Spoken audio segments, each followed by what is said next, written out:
अस्सलाम वालेकुम। Welcome to the physics concept. आज जिस टॉपिक को हम डिस्कस करेंगे वो मोस्ट इम्पॉर्टेंट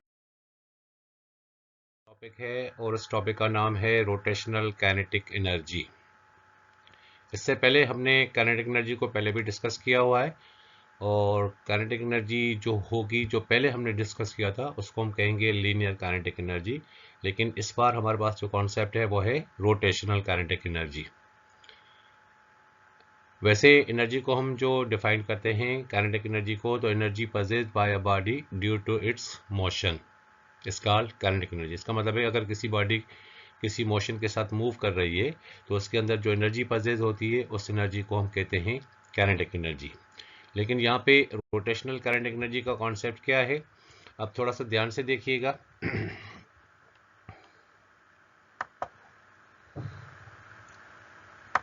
तो यहाँ पे if a body is spinning about an axis with constant angular velocity omega, each point of the body is moving in a circular path and therefore has some kinetic energy. इस figure में आप देखें ध्यान से, ये हमारे पास एक circular path बना हुआ है। इस सर्कुलर पाथ में ये हमारे पास एक बॉडी है जिसका मास m के इक्वल है। अब ये इसकी क्या है, ये इसकी पॉइंट ऑफ एक्सिस है जिसके गिर्द ये बॉडी जो है इस सर्कुलर पाथ में क्या करेगी, रोटेट करेगी। फर्ज करें कि इस बॉडी को हमने स्मॉल पार्टिकल्स के अंदर जो है वो डिवाइड किया हुआ है, ठीक है। तो सबसे पहले हमने क्या करना होगा कि सबसे पहले हमने हर एक पार्टिकल, क्योंकि इसके अंदर बहुत सारे पार्टिकल्स मौजूद होते हैं, क्योंकि हर एक बॉडी जो होती है वो टिनी पार्टिकल से बनी होती है। अब जब जब ये मूव करेगी तो इसके अंदर जो इसकी वेलोसिटी होगी वो एंगुलर वेलोसिटी होगी। हमने ये भी हमने पहले से स्टडी किया हुआ है कि सर्कुलर मोशन के अंदर बॉडी जो है वो हमेशा कांस्टेंट वेलोसिटी के साथ मूव करती है। तो यहाँ पे जो इसकी एंगुलर वेलोसिटी होगी वो भी कांस्टेंट ही होगी, ठीक है। तो यहाँ पे हमने देखें कि each point of the body is moving in a circular path, मतलब इस बॉडी का हर एक पॉइंट जो होगा वो इस सर्कुलर पाथ में इस तरह से मूव करेगा। तो जब मूव करेगा तो ये बॉडी मोशन में आएगी, तो इसके अंदर जो एनर्जी पजेज होगी उस एनर्जी को हम क्या कहेंगे, दैट इज काइनेटिक एनर्जी। तो किस तरह से हम इसको डिफाइन करेंगे, rotational kinetic energy is the kinetic energy due to rotation of an object. मतलब कोई भी ऑब्जेक्ट अगर रोटेट कर रहा है, पॉइंट ऑफ एक्सिस के इर्द गिर्द घूम रहा है, तो उसके अंदर जो एनर्जी होगी उस एनर्जी को हम कहेंगे that is rotational kinetic energy. अब इसकी डेरिवेशन देखते हैं कि किस तरह से हमें रोटेशनल काइनेटिक एनर्जी का जो फार्मूला है वो हमें कैसे मिलेगा। तो उसके लिए हमारे पास सबसे पहले अगर हम देखें the kinetic energy of this piece, मतलब इस पार्टिकल के अंदर, इस बॉडी के अंदर जो एक पीस होगा उसकी काइनेटिक एनर्जी हमें पता है कि kinetic energy is equal to 1/2 mv² के इक्वल होती है, ठीक है। बट वी नो दैट हमने एक रिलेशन पढ़ा था जिसका नाम था v is equal to r omega, that is relation between linear, this is linear velocity and angular velocity, that is omega. तो इस v की जगह पे आपने इसका वैल्यू जो है वो पुट करना होगा, दैट इज r ओमेगा, ठीक है। तो ये v² है तो ये भी हो जाएगा r² और ओमेगा स्क्वायर। तो इस तरह से आप देखें कि kinetic energy is equal to 1/2 mr² omega square. ये हमारे पास क्या आ गई, ये हमारे पास काइनेटिक एनर्जी आ गई इसकी, अगर कोई ऑब्जेक्ट, कोई बॉडी अगर किसी सर्कुलर पाथ में मूव कर रहा है अराउंड पॉइंट ऑफ एक्सिस के गिर्द, ठीक है। तो ये हमारे पास इसकी kinetic energy 1/2 mr² omega square. I यहाँ पे हमने इसका कॉन्सेप्ट किया है क्योंकि हमारे पास ये जो छोटे छोटे इसके अंदर पार्टिकल है, तो ये फर्स्ट एक पार्टिकल की हमारे पास इसकी काइनेटिक एनर्जी आ गई। अब अगर हम इस पूरी बॉडी को हम डिवाइड करें छोटे छोटे पार्टिकल्स के अंदर, छोटे छोटे मासेस के अंदर, तो उस तरह से हम इसकी टोटल काइनेटिक एनर्जी भी हम मालूम करेंगे। तो वो आपके पास कैसे आ जाएगी, देखिए यहाँ पे यही फार्मूला अभी हमने इसका ड्राइव किया हुआ है, that is kinetic energy 1/2 mr² omega square. The rotational kinetic energy of the whole body is the sum of the kinetic energy of all the parts. इसके अंदर जितने भी पार्ट्स होंगे, जितने भी छोटे छोटे पार्टिकल्स होंगे, उसकी हमारे पास काइनेटिक एनर्जी क्या होनी चाहिए। तो यहाँ पे आप देखें kinetic energy that is rotational is equal to 1/2। अब फर्स्ट करें कि एक पार्टिकल, उसका मास m1 है और उसका डिस्टेंस पॉइंट ऑफ एक्सिस से लेकर डिस्टेंस उसका अगर r1 है, उसके साथ ओमेगा स्क्वायर जो होगा वो इसकी एंगुलर वेलोसिटी होगी।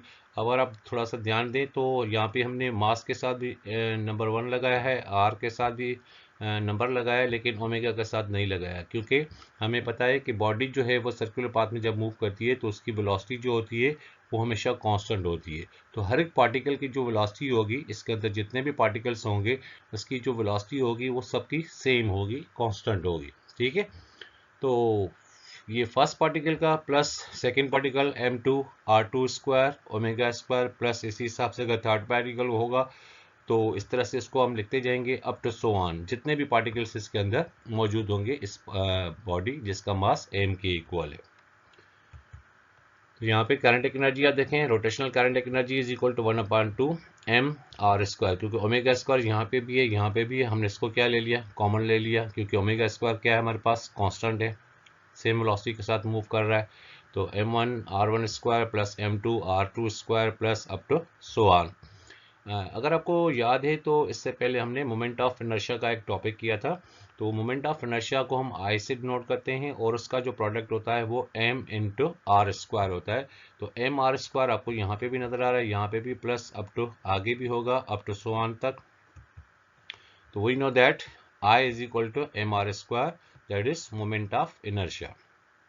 ठीक है, I is equal to m r square इस चीज को रिप्रेजेंट करता है, मोमेंट ऑफ इनर्शिया को। तो यहाँ पे m r स्क्वायर यहाँ पे भी है, यहाँ पे भी है, अप टू सो ऑन। तो जहाँ पे आपके पास m r स्क्वायर होगा वहाँ पे हम क्या यूज करेंगे, हम यहाँ पे I यूज करेंगे। इसी हिसाब से यहाँ पे अगर I1 होगा प्लस I2 होगा प्लस I3 होगा अप टू सो ऑन होगा, तो इनका सम जो होगा, इन सब का जो सम होगा वह सम किसके इक्वल होगा, वो सिर्फ I के इक्वल होगा। तो I के अंदर आपके पास I1 plus I2 plus I3 up to so on.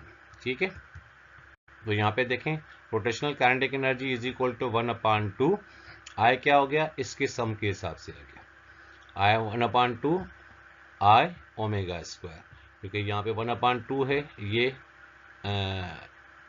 Moment of inertia के इक्वल है। तो यहाँ पे 1 2 plus 3 up to so on जितने भी होंगे सारों का जो सम होगा वो किसके इक्वल होगा, वो इस I के इक्वल होगा। ठीक है, तो यहाँ पे 1/2 I omega square, this is the rotational kinetic energy. तो ये हमारे पास फाइनली इक्वेशन आ गई किसके लिए, रोटेशनल काइनेटिक एनर्जी के लिए। आगे चलते हैं। अब हमारे पास क्या है, rotational kinetic energy of a disc and a hoop. दो ऑब्जेक्ट्स हैं यहाँ पे हमारे पास, एक डिस्क है, दूसरा आपके पास हूप है। डिस्क को ये आपको सामने नजर आ रही है। ठीक है, तो ये इसमें एक बीच में एक सेंटर में एक होल होता है जिसके गिर्द ये डिस्क जो है वो इस तरह से रोटेट करती है। ठीक है, और हूप का जो होता है ऑब्जेक्ट जो होता है हूप, जस्ट लाइक जैसे कोई रिंग होती है तो रिंग वाले ऑब्जेक्ट को हम हूप भी कहते हैं। ठीक है, तो यहाँ पे रोटेशनल काइनेटिक एनर्जी सबसे पहले हम मालूम करेंगे किसकी, इस डिस्क की। इस डिस्क की रोटेशनल काइनेटिक एनर्जी हमारे पास क्या होगी, और उसके बाद फिर हमने हूप की रोटेशनल काइनेटिक एनर्जी मालूम करनी होगी। तो उसके लिए भी दोनों के लिए हमें एक फार्मूला चाहिए, एक डेरिवेशन चाहिए। तो उसकी डेरिवेशन ध्यान से देखिएगा। तो यहाँ पे आप देखें kinetic energy rotational is equal to, अभी अभी हमने एक इक्वेशन ड्राइव की, that is 1/2 I omega square. तो is the moment of inertia of a disc, इस डिस्क का जो मोमेंट ऑफ इनर्शिया है वो किसके इक्वल होता है, वो इक्वल होता है I means moment of inertia किसका, डिस्क का, that is equal to 1/2 m r square. वैसे हमने मोमेंट ऑफ इनर्शिया जो पढ़ा था वो प्रोडक्ट होता है मास इंटू इसके स्क्वायर, रेडियस का स्क्वायर, लेकिन m r स्क्वायर के साथ आप जहाँ पे देखें यहाँ पे हमने 1/2 लगा दिया है। अगर हम थोड़ी डिस्क की बात करें कि फर्स्ट करें अगर डिस्क को आप इस तरह से किसी ऊंची वाली जगह से, किसी इंक्लाइन प्लेन से आप इसको रिलीज करो, तो डिस्क जो है इसका जो मोशन होगा वो दो किस्म का मोशन होगा। एक तो इसका रोटेशनल मोशन भी होगा और दूसरा इसका ट्रांसलेशनल मोशन भी होगा। ये अपने एक्सिस के गिर्द भी इस तरह से घूमती रहेगी और आगे जो है वो मूव करती रहेगी। जो आगे मूव करता रहेगा उसको हम ट्रांसलेशन मोशन कहते हैं, जो अपने एक्सिस में इस तरह से घूम रहा है उसको हम रोटेशनल मोशन कहते हैं। तो वहाँ पे जो इसकी एनर्जी है वो एनर्जी जो है वो दो हिस्सों में डिवाइड हो जाती है, एक रोटेशनल मोशन में हो जाती है, दूसरा ट्रांसलेशनल मोशन में हो जाती है। तो यहाँ पे इसलिए हमने इसके साथ 1/2 लगाया, मतलब हाफ mr² के इक्वल होता है इसका moment of inertia. So kinetic energy, rotational kinetic energy हमारे पास किसकी इक्वल है 1/2 I ओमेगा स्क्वायर। तो I की जगह पे आपने इसका वैल्यू पुट करना होगा, that is moment of inertia 1/2 mr²। तो यहाँ पे आप देखें कि हमने इस काइनेटिक एनर्जी रोटेशनल में 1/2 सेम यहाँ पे रख दिया, मल्टीप्लाई बाय क्या है I है, तो I का वैल्यू हमारे पास क्या है 1/2 mr²। तो ये इंटू 1/2 mr², और आगे हमारे पास क्या लिखा हुआ है दैट इज ओमेगा स्क्वायर। तो यहाँ पे हमने ओमेगा स्क्वायर को भी यहाँ पे रिप्रेजेंट कर दिया। देयरफॉर रोटेशनल काइनेटिक एनर्जी किसकी, डिस्क की, इज इक्वल टू ये 1/2 मल्टीप्लाई 1/2 कितना हो जाएगा 1/4 हो जाएगा, that is mr² omega square. ठीक है, सिंस वी नो दैट कि v जो होता है वो r ओमेगा के स्क्वायर इक्वल होता है, तो यहाँ पे आपके पास r² भी है ओमेगा स्क्वायर भी है, तो r² omega square is equal to किसके होगा, ये v² के इक्वल होगा। तो r² ओमेगा स्क्वायर की जगह पे आपके पास क्या आ जाएगा, दैट इज v²। तो यहाँ पे आप देखें देयरफॉर रोटेशनल काइनेटिक एनर्जी किसकी, डिस्क की, इज इक्वल टू 1/4 mv²। ये आपके पास क्या आ गई, ये काइनेटिक रोटेशनल काइनेटिक एनर्जी आ गई किसकी, डिस्क की। डिस्क की रोटेशनल काइनेटिक एनर्जी किसकी इक्वल होती है 1/4 mv²। This is the rotational kinetic energy of disc. अब इसी हिसाब से हमने रोटेशनल काइनेटिक एनर्जी मालूम करनी होगी हूप की। तो ये आपके पास ये जो ऑब्जेक्ट आपको नजर आ रहा है दिस इज हूप, एक रिंग की तरह होता है। अब इसकी आपने मालूम करनी है rotational kinetic energy, the rotational kinetic energy of a hoop, और आप इसको रिंग भी कह सकते हो। We know that kinetic rotation का डेरिवेशन अभी अभी हमने ड्राइव किया, that is 1/2 I omega square की इक्वल होता है। इसी हिसाब से as the moment of inertia of hoop, I hoop मतलब मोमेंट ऑफ इनर्शिया किसका, हूप का, आई जो रिप्रेजेंट करता है वो मोमेंट ऑफ इनर्शिया को रिप्रेजेंट करता है, इज इक्वल टू mr²। अब यहाँ पे हमने 1/2 नहीं लगाया। अब आप देखें कि ये जो हूप है या जो ये एक रिंग है इसकी कोई पॉइंट ऑफ एक्सिस यहाँ पे नहीं है हमारे पास। इसका जो सिर्फ मोशन होगा, अगर इसको हम इस तरह से किसी ऊंचाई वाली जगह से किसी इंक्लाइन प्लेन से इसको हम रिलीज करें, तो ये इसका मोशन जो होगा वो सिर्फ ट्रांसलेशनल मोशन होगा। इसका रोटेशनल मोशन मतलब इसकी रोटेशनल एनर्जी जो होगी वो कुछ भी नहीं होगी, क्योंकि इसकी पॉइंट ऑफ एक्सिस नहीं है यहाँ पे। तो as the moment of inertia of the hoop that is I is equal to mr², ये पूरा ही पूरा इसके होगा। So kinetic energy rotational is equal to 1/2 mr² omega square. ठीक है, I की जगह पे क्या आ गया mr² का वैल्यू आ गया, ये हमने इसका वैल्यू पुट कर दिया। तो ये रोटेशनल काइनेटिक एनर्जी किसकी, हूप की, दैट इज 1/2 I किसकी इक्वल है mr² के, ओमेगा स्क्वायर हमने सेम यहाँ पे रख दिया। बट वी नो दैट कि r² omega square is equal to किसकी इक्वल है, वो v² के इक्वल है। तो यहाँ पे फाइनल इक्वेशन हमारे पास क्या होगी, therefore kinetic energy rotational is equal to 1/2 m r² omega square किसके इक्वल है, v²। तो यहाँ पे हमने v² रख दिया। This is the rotational kinetic energy किसकी, हूप की। This is rotational kinetic energy of hoop or ring. ठीक है, अब आते हैं आगे की तरफ। Now calculate the speed of the disc and hoop. अगर फर्ज करें कि दोनों ऑब्जेक्ट्स को, एक हमारे पास डिस्क है और दूसरा हमारे पास हूप है, अगर दोनों ऑब्जेक्ट्स को यहाँ पे किसी इंक्लाइन मतलब किसी इंक्लाइन प्लेन से हम इन दोनों को रिलीज करें, तो ये आपके पास ये जो है वो डिस्क है और उसके साथ ये वाला जो है वो हूप है, ये रिंग की तरह आपको नजर आ रहा है। बाकी दो स्फीयर वाले ऑब्जेक्ट्स हैं उस पर आप फोकस मत कीजिएगा, आप इन दो चीज़ों के ऊपर फोकस कीजिएगा कि इनमें से सबसे ज़्यादा स्पीड जो होगी वो किसकी होगी।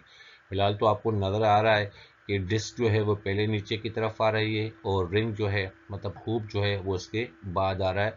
तो उसको हम मैथमेटिकली भी कैलकुलेट करेंगे ताकि हमें पता चल जाए कि इसकी स्पीड कितनी है और हूप की स्पीड जो है वो कितनी है। अब क्या कह रहा है, when both start moving down an incline plane of height h। अब इसकी जो हमारे पास हाइट है वो हाइट किसकी इक्वल है, वो हाइट h की इक्वल है। ये किसी हाइट से नीचे की तरफ आ रहा है। ठीक है, plane of height h, their motion consists of both rotational and translational.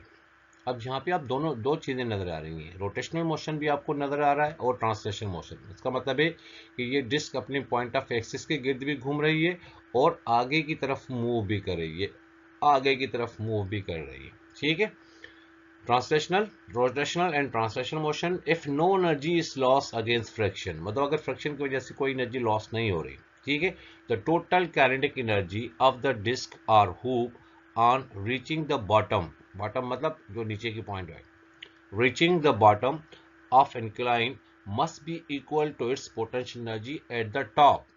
इसका मतलब है कि यहाँ पे हाईएस्ट पॉइंट पे, ये जो हाईएस्ट पॉइंट है, तो वहाँ पे ये अगर फिलहाल दोनों बॉडीज अगर पहले रेस्ट में है तो उस सूरत में यहाँ पे जो इसकी एनर्जी होगी वो पोटेंशियल एनर्जी होगी, और यहाँ पे पोटेंशियल एनर्जी क्या होगी, मैक्सिमम होगी एट मैक्सिमम हाइट के ऊपर।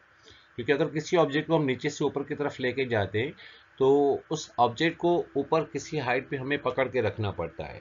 ड्यू टू पोजीशन हम क्या कहते हैं कि यहाँ पे पोटेंशियल एनर्जी जो है वो मैक्सिमम हो जाती है। तो इस हिसाब से डिस्क की भी और हुप की भी यहाँ पे पोटेंशियल एनर्जी क्या होगी, मैक्सिमम होगी। अब जैसे ही यहाँ से हम इसको रिलीज करेंगे, जाहिर सी बात है ये ऑब्जेक्ट्स दोनों किस में आ जाएंगे, मोशन में आ जाएंगे। वो अपनी हाइट आहिस्ता आहिस्ता लूज करते जाएंगे और ये कंटिन्यूसली मोशन में आ जाएंगे। तो वो पोटेंशियल एनर्जी जो होगी वो कन्वर्ट हो जाएगी किसके अंदर, इस काइनेटिक एनर्जी के अंदर। ठीक है, तो यहाँ पे total kinetic energy of the disc or hoop on reaching the bottom of the incline must be equal to its potential energy at the top. मतलब जो काइनेटिक एनर्जी हमें यहाँ पे मिलेगी हुप और डिस्क की, वो एनर्जी एक्चुअल में इक्वल है किसके, इस पोटेंशियल एनर्जी के जो इसके टॉप पे थी। ठीक है,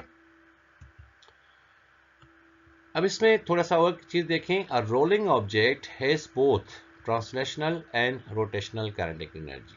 जो ऑब्जेक्ट रोल करता है तो उसमें रोटेशनल काइनेटिक एनर्जी भी होती है और ट्रांसलेशनल काइनेटिक एनर्जी भी होती है। Therefore potential energy is equal to, क्योंकि टॉप पे आपके पास क्या थी, पोटेंशियल एनर्जी मैक्सिमम थी, दैट इज इक्वल टू, अब वो एनर्जी जो है वो दो हिस्सों में बढ़ रही है। एक काइनेटिक एनर्जी ट्रांसलेशनल है प्लस काइनेटिक एनर्जी रोटेशनल है।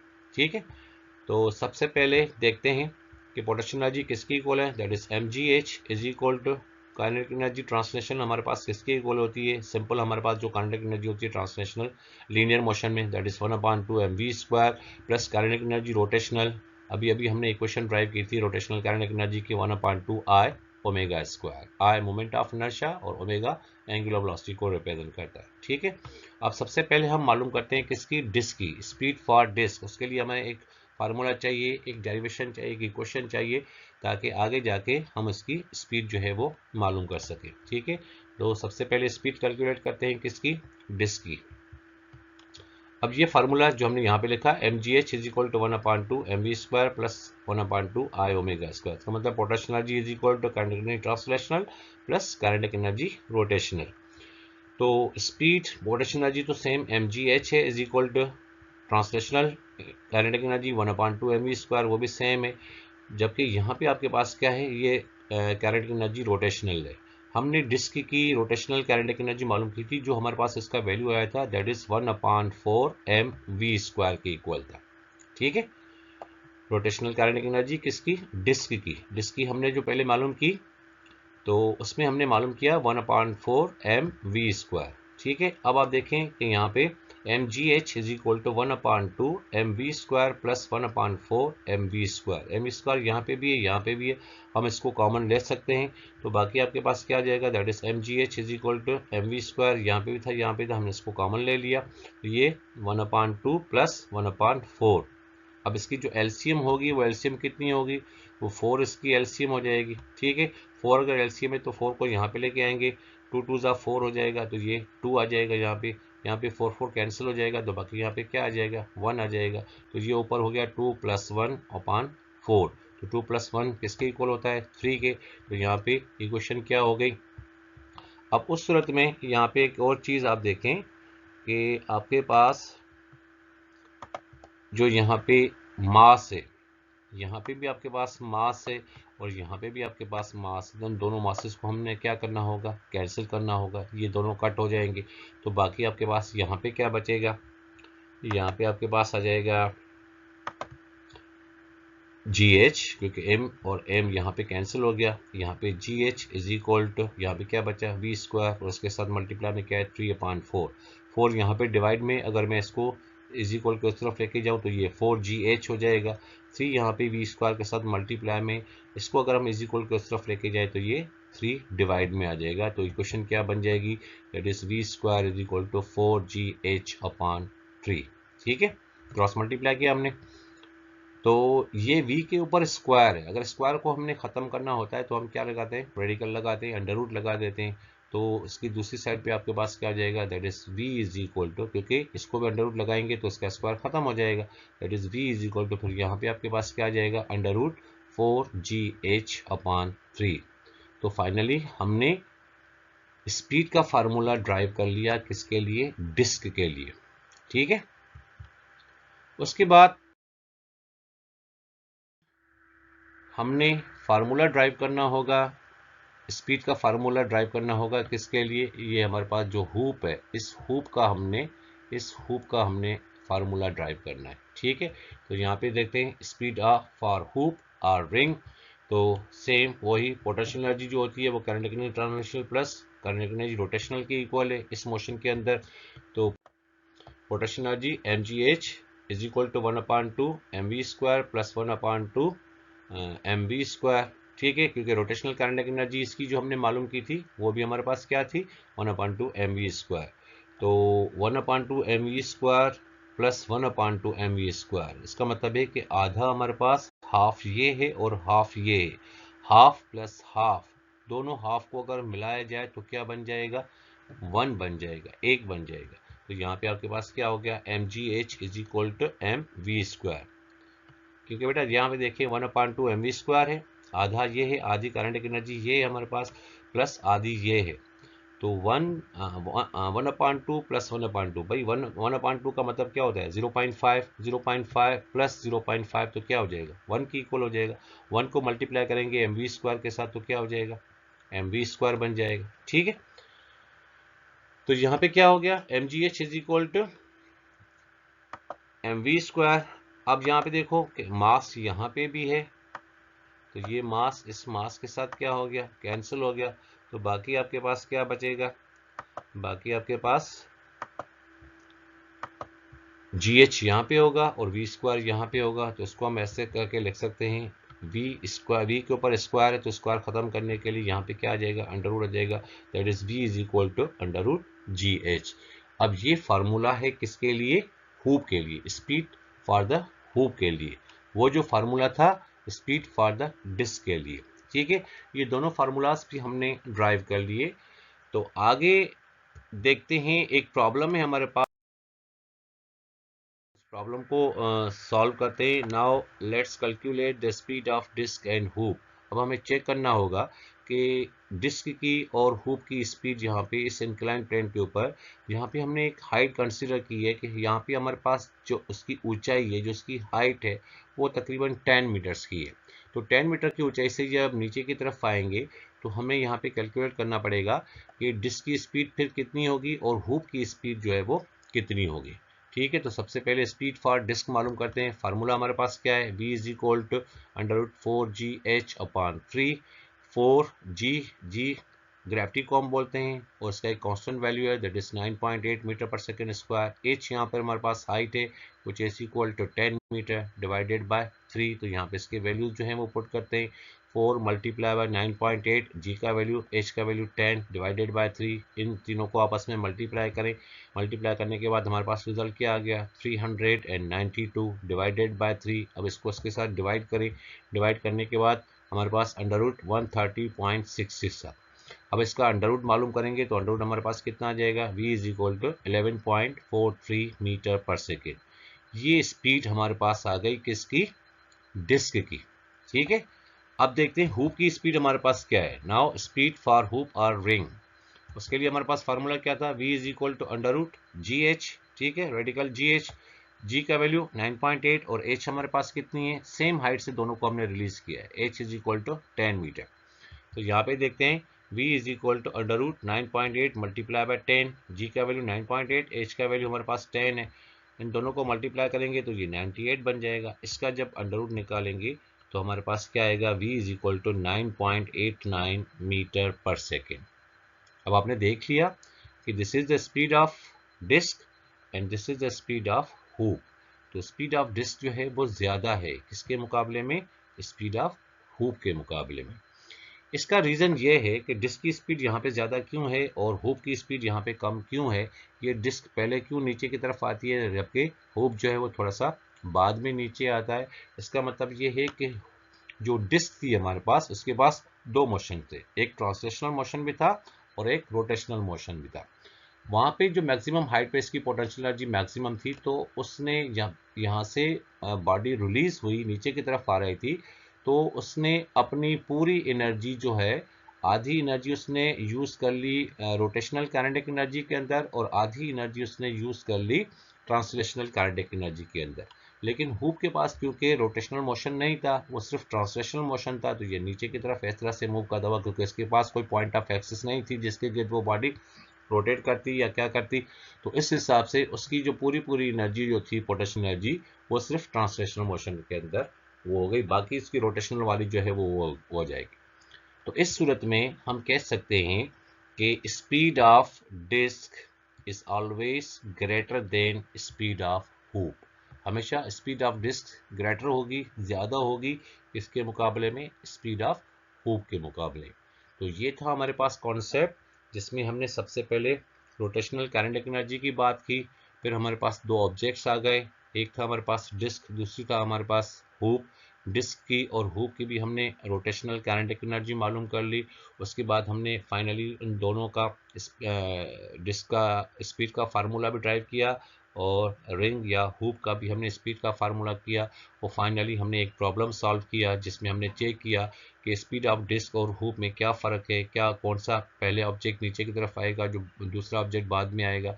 तो यहाँ पे हमें यह भी पता चल गया कि स्पीड ऑफ डिस्क जो है वो ग्रेटर होती है स्पीड ऑफ हुप के। उम्मीद है आपको टॉपिक अच्छी तरह से समझ में आ गया होगा, तो चैनल को लाइक और सब्सक्राइब ज़रूर कीजिएगा। Thank you.